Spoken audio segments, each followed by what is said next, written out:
and wonder why I've stayed in here just to watch you. Nasa ko pong ikulong po sa banyo dati nung bata ako. Tapos po, minsan po umuwi po ako, tinidikitan po nila ako ng bubble gum sa ulo. Kasi hindi ko po sinasabi kila ate yun. Kasi po magkakaiwalay po kami magkakapatid. Kaya ate lang po talaga ako nakakapagsasabi. Tapos minsan din po, umuwi po ako walang sapatos kasi tinatago po nila yung sapatos ko. Hindi rin po ako makapagsabi nun kasi takot po ako mawalan ng kaibigan. Gusto ko lang naman po nun ng kaibigan eh. Tapos po naranasan ko rin pong magupitan po ng buhok. Tapos kinukuha po nila yung baon ko. Ganun. Minsan po uwi po akong gutom. Yung inipon ko po dati na dapat ipangregalo ko sa ate ko. Yung pera po na inipon ko. Inuha po nila. Inaano po nila ako na huwag daw po ako magsumbong.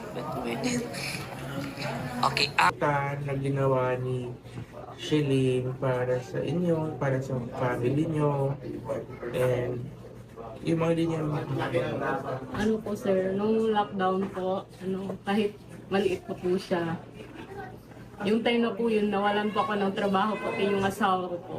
Tapos, nung umaga, tulog pa kami. Tapos, pagising ko, biglang nawala si Shelene. Tapos, nung mga ilang minuto, naririnig ko na lang po sa labas, naglalako po siya ng mga almusal.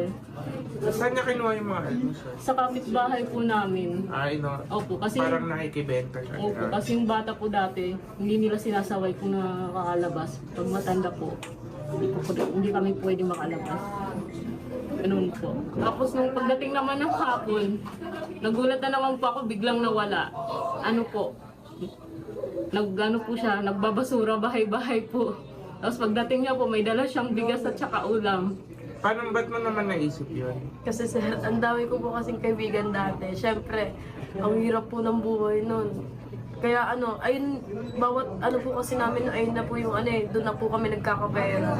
Kaya ayun, sumasama po ako sa mga kaibigan ko. Tapos, ayun po, naglalako-lako kami ng merienda. Tapos tuwing hapon, nagtatapon kami ng basura, magkakasama kami. Ayun, parang banding na po namin yun. Pero lockdown po nun. Ang hirap kumilos ng lahat. Opo. Paano kayo kumikita doon? Kunyari, syempre hindi naman kayo nagluluto ng mga pansit-pansit doon. Nakikihango kayo. Yun po. So paano sila magluluto? Magkano tutubuin mo kunwari sa isang Diba kunyari po, yung mga merienda, 20 po yung isa. Tapos parang sa isang